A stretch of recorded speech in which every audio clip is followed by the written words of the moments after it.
In the fast-paced world of today's marketplace, are you looking at your business and wondering, what will it take to get known and drive traffic?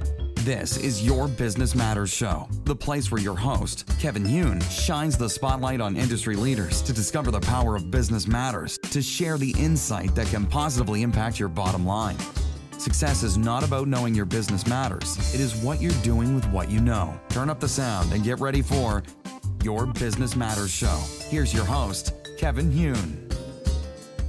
So do you hear what I'm saying? Can you see what I mean? Don't you get it? How we communicate is not just about what we do or say. It's also about how it's perceived. Today's show is all about effective communication. And my special guest and dear friend is an avid equestrian, yes, equestrian, and former senior marketing executive. Tracey Evans completed her MBA in strategic marketing and pursued her career in the telecom and financial services industries. Today, she brings together her horse sense and nearly 20 years of leading high-performer teams to develop critical skills. She's the owner of Dreamwinds Equine Assisted Learning Center. I got that out. Tracey and her team deliver innovative leadership, team building, and skills development programs for corporate teams, sports teams, youth groups, families, private groups. I could go on. Tracey, welcome to the show. Thank you so much, Kevin. It's delighted to be here. Really appreciate it. Yeah, so listen, effective communication, we both know how important it is today, but just from dealing with horses, because I'm going to go right into that. I mean, people look and go, horses and business, like how does that come together? We'll go into your history in a minute, but really, how does it that you got into horses and bringing it into the business world? Well, it was an interesting twist for me. When I graduated from my MBA, I was like a typical MBA, career-oriented, climbing that corporate ladder, hunting the money. I wanted the corner office. And when I came out of that, I was really spending a lot of time at work, and that's all I had. And I decided, I really need a hobby. So I thought I'll take a riding lesson. My whole life I had loved horses, but I never had the means or opportunity to pursue it. So I'll take a riding lesson. That'll be a nice Saturday morning. Anyway, I took this lesson and I was absolutely 100% hooked. I couldn't get it out of my mind. Within a few weeks, I was doing 3 lessons a week. Within a few months, I was part boarding a horse. And within 10 months, I owned a 5-year-old thoroughbred off the track. So not the perfect first horse, but that's really what got me into this business because I had to figure him out. And I took a horsemanship clinic, which really explained to me that he needed a leader. He didn't trust me to keep him safe. And that's what they're all wired about. Their whole world is centered around survival. So for me, I was part of his herd, but he had to lead me. So if I was trying to get him to go somewhere and he didn't think it was safe, he wouldn't go. So we took this clinic and I learned he needed a leader. And the kind of leader he needed was someone who was compassionate, confident, who could build his confidence, have a vision, communicate clearly, be consistent, all the things we look for in leaders, right? All the things I wanted to be as a leader. And that's where the idea came to me. And one day I need to teach leadership and team building. Of course, it was a dream. And this was probably back in 2003. And it took me about 7-8 years, if not more, to figure out how I was going to divorce myself from my career to pursue this dream. My career had taken off. I went into financial services. I was vice president of marketing by the time I left at American Express. And finally had decided it was time for me to do something that really fed my passion and had more meaning. I knew I could make a bigger impact on organizations from the outside with my horses than I could from the inside. All right, so this show is all about small and medium-sized business owners, and so this is perfect because what you just said was about leading. And sometimes when we get this idea for a business. I don't care if you got 10 employees, 20, 500. I had gentlemen on from the States. Tracey had 20,000 employees. So, a little bit bigger than the small to medium size. But he said the same issues happen, right? We get this product idea. So, got this phone. This is my new thing. I've got the product. And you think about, the client. But you never think about leading or effectively getting out what's in your head, and you just go, okay, Trace, you're my marketing person. Just market. Just get the message out, Trace. And you're like, what do I say? Like, how do I get there, right? And I want to go into a little bit on your marketing perspective, like your background, saying how communication was such a key component, because people, I think, just communicate and they don't realize it's just just get the message out, but they don't realize how important communication, the skills, the mindset, everything that goes with it. And we're going to dive into some horse in a minute, but maybe just talk a little bit about that, from the marketing effective communication perspective. Yeah, for sure. And I think you hit the nail on the head. When we communicate and when we market, very similarly, we are focused on our goal. So I need to sell 100,000 phones in the next 3 months. How am I going to do that? Who's my audience? How am I going to get there? But we're thinking about my goal, my message, and how I'm going to go about that. What we need to do is really get out of our own heads. And a really good marketer isn't thinking about their message. They're thinking about what their client and customer base needs to hear. And it's no different when we're communicating in a team or in a family or an organization.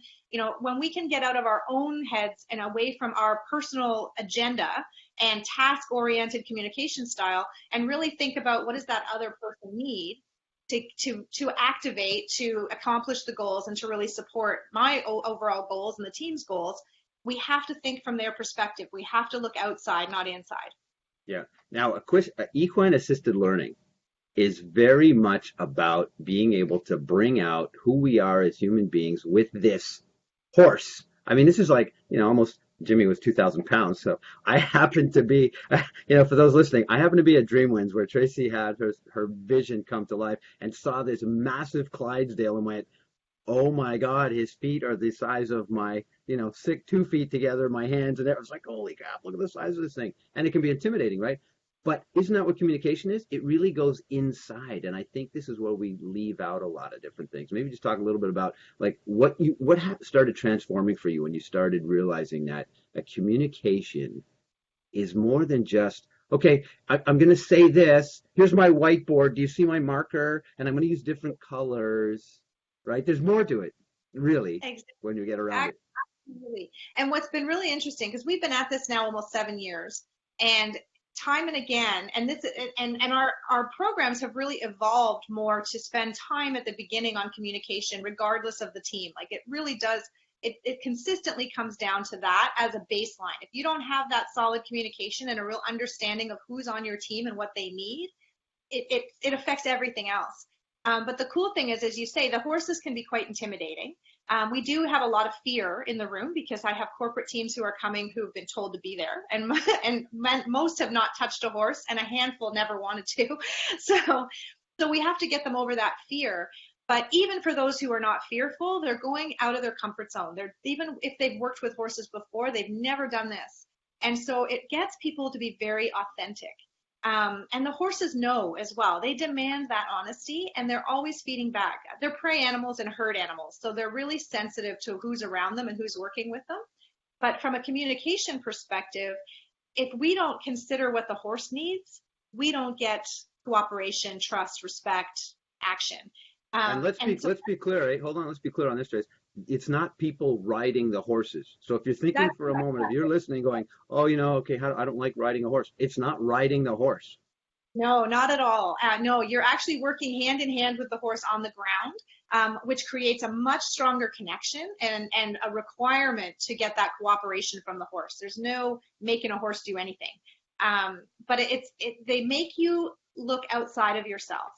And what's fascinating is it becomes quite innate, especially for people who are fearful or a little uneasy. They want to have success with that horse. So they immediately shift their perspective to, what does this horse need in order to trust me, engage with me, and do this crazy stuff that we're going to ask? Because we have all objective-based exercises. It's activities that you're doing with this horse. And that shift in perspective, then we carry that over to our team because they're working in groups together with the horse. So, imagine a world where we all think about what the other people need before we think about what we have to say and do. It changes everything. And for those people who take the horse, they're like, we have to do this, and they're task-oriented, they're not rewarded. The horse doesn't cooperate. They voice their opinion in a very safe, kind, often obstinate way. But people get it because they want to have success with that horse. So the cool thing about our program is it causes that self-reflection. You can't say it's that person's fault or it's that person's fault. Like, it's you're on the end of that lead rope. So they own it. Then they change their behavior. We coach them on, okay, what do you think the horse is looking for? Why is this not working for you? And when they modify their behavior and do the proper leadership and communication behaviors, that horse will step right into line. They don't hold a grudge. They're not like, well, you were an idiot a minute ago. They don't care. They're just looking for that connection. So they change their behavior. So you're immediately rewarded and you're like, oh, wow, that worked. And we try to carry that through then. And we link that to their life and home and work. And obviously my experience in the corporate world, I've sat in their shoes, so I can help them translate what happens in that arena. So it becomes really tangible learning that sticks. So let's talk. So you talked about success. So let's actually kind of lay out a success story that you have had with different. I know I brought my hockey team in there, but this is business audience kind of watching, listening to the show. Like, what do I expect? Like, what would I bring? Why would I bring my team into this kind of an environment? So maybe talk about a success story. Go, okay, here's where they were, and here's what they got at the end of it. Yeah, absolutely. I'll tell a story, and particularly focused on communication. We had a team come in and they were working through the obstacles. They came in that we typically do like a half day to a full day session. And our half day is highly impactful and allows clients then to use the boardroom in the afternoon to really take their team out for a test drive, because they'll have a new team by lunchtime. And this team had come in for a half day, and they were going through the communication exercise, and they were struggling a little bit, and we were working with them through some of the challenges. And then we got to the next exercise, which was really trust. But the trust exercise, by the time you get to that, and I will give away a little bit, there are blindfolded people with horses. When you get to that trust exercise, the communication becomes imperative. And for those blind people, if they're not getting what they want, it's a bit of a stressor, right? Because you're blind and you have to lead this horse, and you're trusting your colleagues to get you through this safely. And they were really having their challenges. And then we started to notice what was happening, because it was seemed to be very centered around this one individual. Great person, really friendly, nice person, very smart person. But there was tension in the team when they were interacting with him. And we started to realize what was happening. He actually was a very, very detail-oriented person. So if you can picture for a moment, and I'll try and abridge the story because I could go on for days. But, we had two people blind holding the horse, and this one gentleman, instructing them on how to get through an obstacle course and accomplish a task. They're all ready to go. The horse is ready. The people are ready. They're blindfolded. They're all good to go. And he begins to explain in infinite detail what lies before them, right down to the color of the rails, the position of the pylons, the degrees with which they are perpendicular to their legs, and what have you. By the time he started, his team was now, their body language was like, oh, they had been, they were ready to go, but now they're bored. They're like, are we ever going to get through this? What have you? And it became really apparent that they did not share his communication style. They did not need that backstory. They didn't need the information. They just wanted to get started. So he could have just said, okay, take 3 steps forward, turn left, whatever, and they would have been happy to comply. But because he had started with all that backstory, he lost interest. They lost interest, and he lost engagement in his team. So when we came upstairs to start debriefing it, because there was a marked difference, and when the tables were turned, he couldn't activate until he had a whole lot more information than anyone on that team was willing to give him. So that's one of my most striking examples. And what we did with that team is we debriefed it upstairs. And I said, what's it like when, we'll call him Bob, for lack of a better, protect the innocent. Bob's a good guy. Yeah, always good, Bob. What's it like when Bob calls and needs something?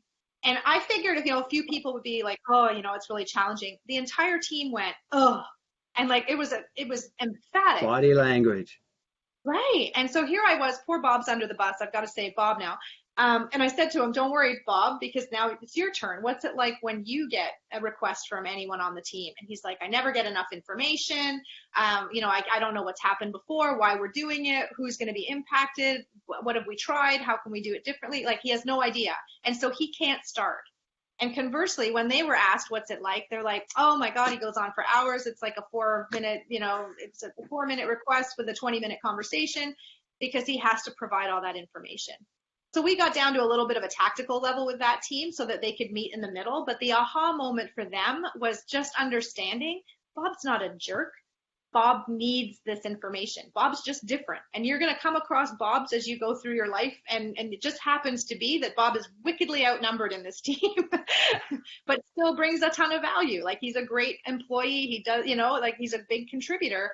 But that tension in the team was really blocking their ability to move forward together, to accomplish, extraordinary goals. Like, are they getting the job done? Sure, but there's pain, right? And pain, it affects in ingenuity and innovation and engagement and enjoyment of the job, right? So we really wanted to get them past that. And I've found that time and again with organizations and teams that we've worked with, there are just simple communication differences that just create angst, and people get emotional about it because they're not getting what they need. And if we can just create that understanding, we do this in date night as well. It comes up in date night all the time. Okay, yeah, this is cool. So let's go into a personal fun thing. So Tracey has this great event at Dreamlands where it's about bringing the couples together. It's in my agenda to do. I got to get up there with my wife and do it. But communication in any relationship, people think, oh, customer relationship, but there's every relationship, employees, spouses, friends, right? When we have these borders, guidelines, and when people aren't listening to us, we go, you're not listening. And they go, yeah, I am. Right. But they're not getting what you're saying. They may be listening, but they may not. Language. Exactly. Right. Yeah. So it comes up in date. And you can see where couples have the same angst.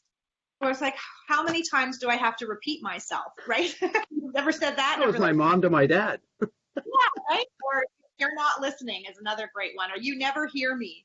And oftentimes it's a simple style difference. It's not that they're way out in left field and not trying to say something that's important. It's just a style difference, and really understanding what your partner or your teammates or your family, what their tendencies are, what their innate communication style is, will just help you match that style. Imagine a world where we approach every communication from the perspective of what does this person need to hear versus what do I need to say? It just changes everything, and it really enables communication to flow. So let's do this. So you were a senior executive, right? Sorry? You were a senior executive in doing marketing, right? Taking what you know now, and let's go back to that role 15 years ago, whatever. You're in this, you're leading a team, you're getting things going. What kind of things?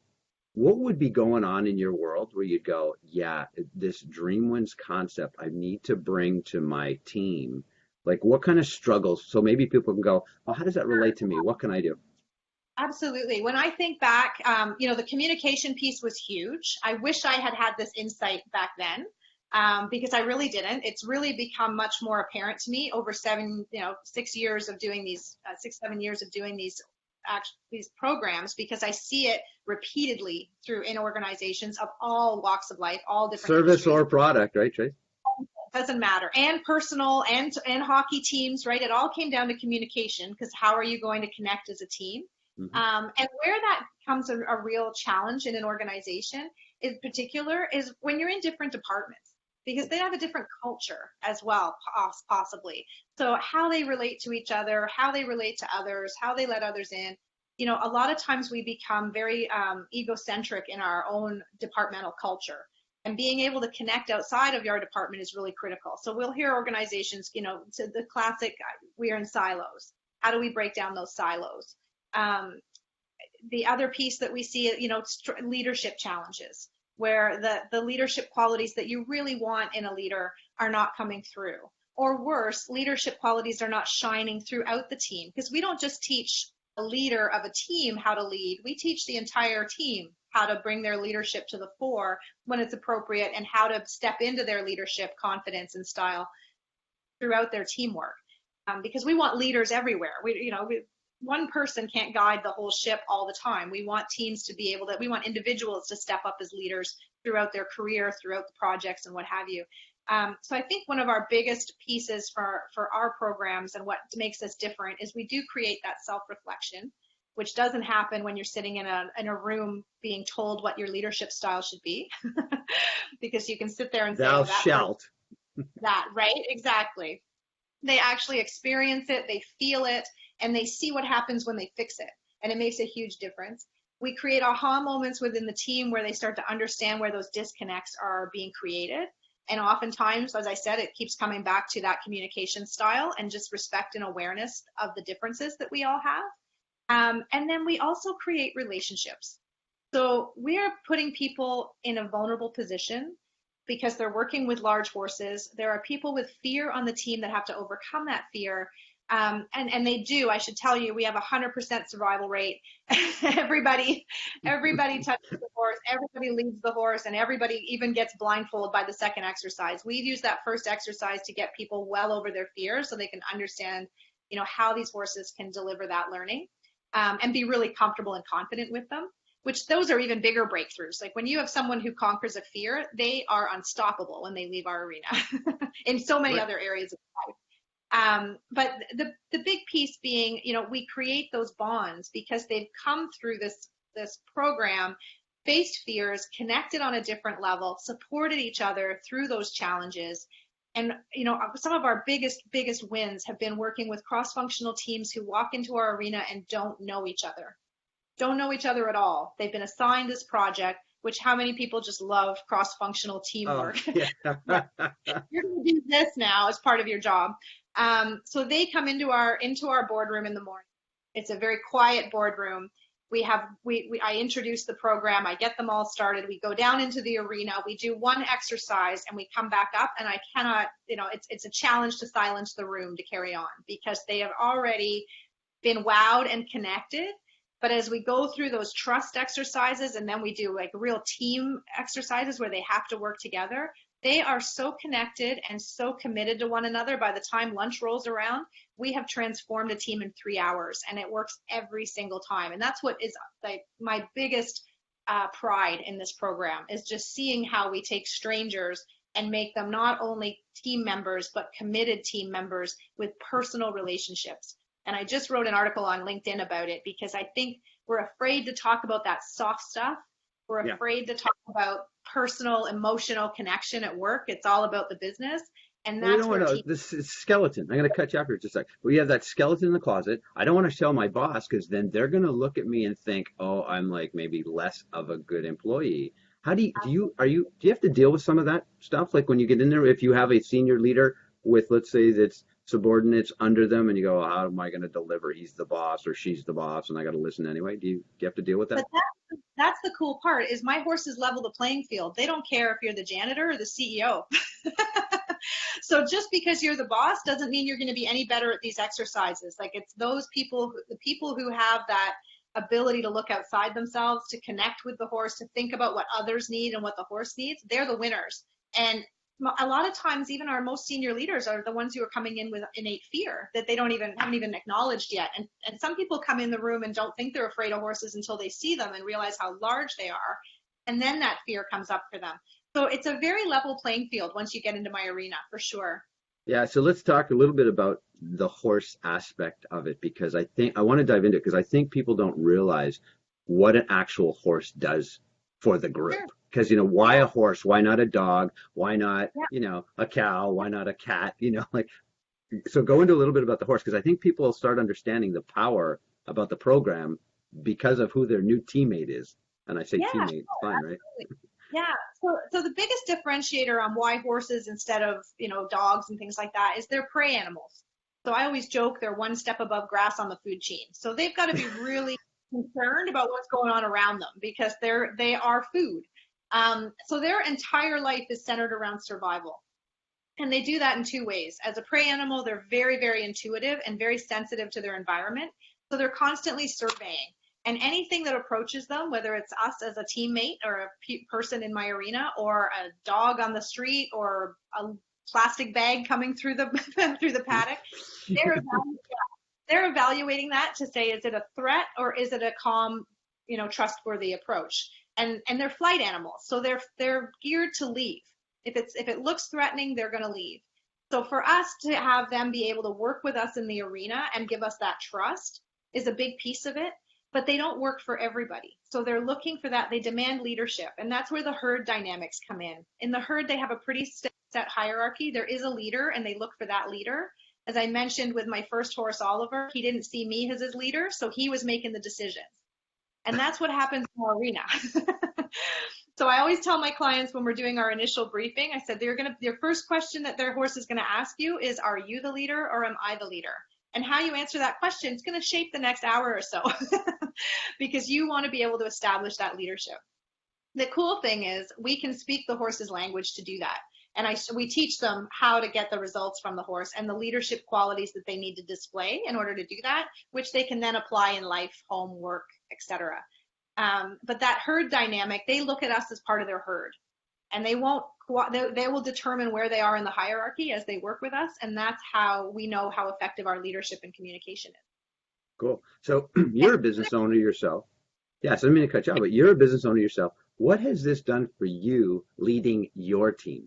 You know, like Oh, because it's, you got, we can do stuff for our clients. And by the way, we always do more for others than we will for ourselves. of So course, what yeah. has this done for you to go, oh crap, I got to be how with my team? Yeah. I certainly am much more aware of my communication style. I like to talk fast. We talked about video, right? I like information to flow really quickly.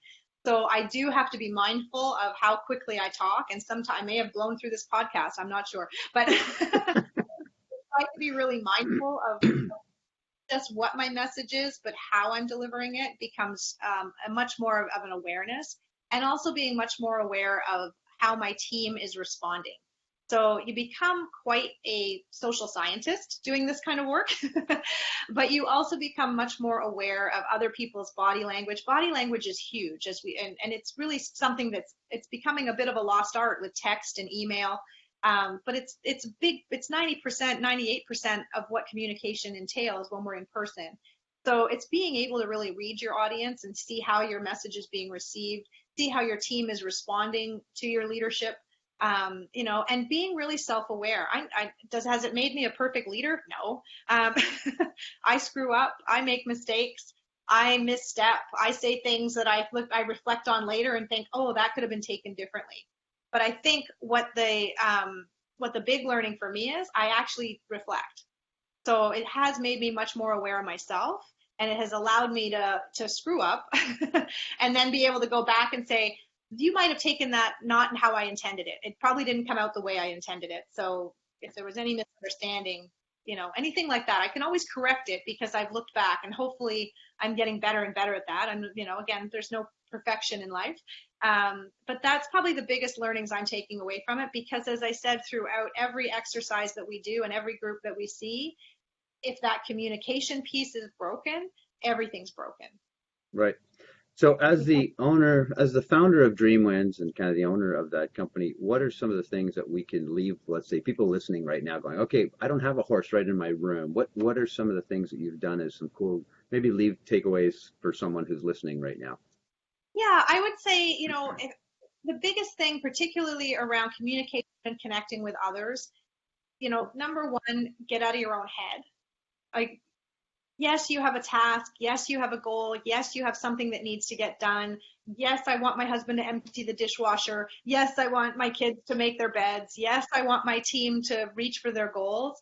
But you need to get out of your own head and say, what does that person need in order to want to do this? And that being around horses, that's one of the things that's really come to light for me right from the get-go, because I want to ride, I want to jump, I want to win ribbons, I want to do all this stuff. Doesn't matter. My horse needs to want to do it. As a business owner, you want to win awards, you want to accelerate your sales, you want to achieve your goals, you want to, Hit numbers, all of it, right? Yeah. Yeah, hit your numbers, take the market by storm. Doesn't matter. What does your client need? What does your team need in order to want to do that? And that's the biggest thing, is we got to get out of our own heads. And on that same note, when it comes down to communication, if you find when you're certain people, you're just not clicking, things aren't right, you're getting a little bit of anger, you get a little frustrated when you're talking to somebody, that's when you got to step back and say, and listen. Like, if we just listen, the cues to life and the cues to communication are given to us every day. If we listen to how that person is communicating to us, we will get all the cues we need to know what they need to hear. So if you're getting a pile of information from somebody, don't send them a one-liner request with a big high-level overview of what you want to do. Like, they're going to need some detail, right? I love it. Yeah. And some people are storytellers. Some people need a story around a task or a request. And really listening to how they speak is going to give you everything you need on how you can connect with them. The trick is they may not be doing that back. So there's still going to be some challenges. But if you can take that first step and really think about what they need, that's going to help create that linkage. And then you can tell them how, you can tell people. And that's the other thing, is we don't tell people that what works for us. That's it. We're not going to say, oh, please talk to me like this so then I get it more, right? We go, I'll just wait for them to speak. And right. Decode it and figure it out. And And that's one of the things that I see in my program as well, which is really cool. If I have time for one quick more story. You always have my time, girl. Go ahead. Sorry. We had a very senior executive leading, this was one of the trust exercises again, a blind person with a horse. And she was very junior, the girl with the horse. And she's blind, she's walking the horse, and the senior executive is conveying the information on how to get through an obstacle course at this time.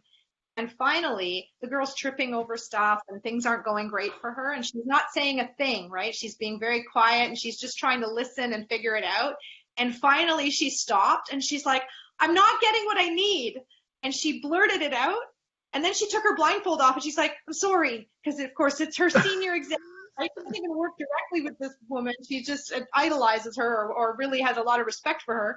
And the senior executive went, that's what I need to know. What do you need? And so it was so amazing because we were able to debrief it and say, in your working life, would you ever go into her office and say, I'm not getting what I need? And look how open this person is to hear that. Like, as a leader, I would love it if somebody had walked into my office and said, I'm not getting what I need.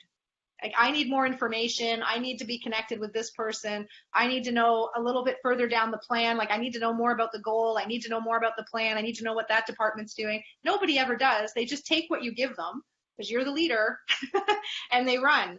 And so, ask. If you're talking to somebody and it's not connected, say, I might need a little more detail, or can you talk a little slower, or can you talk a little, or like me, can you talk faster? Faster? Yeah. Come on, get to the point.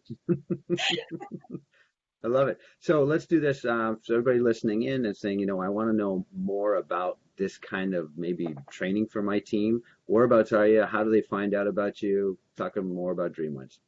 Sure. We're located in Bradford. We are less than an hour from the city. So a lot of my corporate clients are Toronto based, right up the 400 just off of Highway 88. Very direct route to us. You can find us at dreamwinds.ca is our website with lots of information about our corporate team building, as well as we do high school leadership programs for the SHSM streams. And we do, of course, our fun date nights and ladies nights if you're looking for more of a social environment. But anything can be customized. We've had bridesmaid groups, we've had hockey teams, we've had networking groups for small business and medium-sized business. So if you have a group of people that need to come together and connect better and work better together, or you're looking to drive referrals in a small business group, for example, those personal connections are gold, and we can help you create those with our horses. You can also find us we're everywhere. You can find us on Instagram at Dreamwinds EAL and Twitter. And then on Facebook, we're Dreamwinds Equine Assisted Learning Center. And of course, I'm on LinkedIn as well. So we'd love to connect. And you got a website, which is Dreamwinds. Dreamwinds.ca. Exactly. And, to put everything into perspective, I mean, it's the value of you. If you're listening to this and you're going, I'm not really sure, how much do you value your team? How much do you value what you're trying to do, right? And if you think communication is like secondary or third, I mean, that's the number one thing. If you can't communicate to your customers, your suppliers, I mean, Trace, every relationship is all about communication effectively, right? And you've seen it. And you work with all types of companies, right? Like, this is not just about, you have to fit in this mold to be part of our clientele. Not at all. We've worked with small companies. We've worked with large companies. Some of the banks are our largest customers. Of course, we've had Google here, which we're really proud of, and they loved it. When you get a 5-star report from Google, that's a good day. Hey, feather in the cap for there. Absolutely. We also work with local branches. We work with individual small business organizations.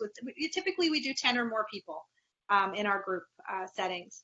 And you've done some remote stuff, because I know you brought your team somewhere, right? So just a little bit of, I knew this was kind of like right off the top, I forgot, talk about, you can actually go to someone, like we can, Northern absolutely. Ontario. Yeah, we have a couple of horses that we can bring on site and bring our program to you. We did it this year in a camp environment. We actually shipped them to an island, so that tells me there's nowhere we can't go. And yeah, absolutely. So we can be mobile. It's a little trickier, but we're happy to do it. And I also offer a certification for people who are looking to get into this career, so I can give them that path for those who are wishing they were doing something else and doing what they love with horses. That's fantastic. Trace, thanks so much. Appreciate you being here on this show. What a great wealth of knowledge and information, and of course, a topic that is so important in the marketplace today. Well, thank you so much, Kevin. It's an honor and always a pleasure to get together with you. So thank you so much for featuring us, and we'll look forward to chatting again soon. Absolutely. Thanks, everyone. Appreciate you listening to another Your Business Matters show.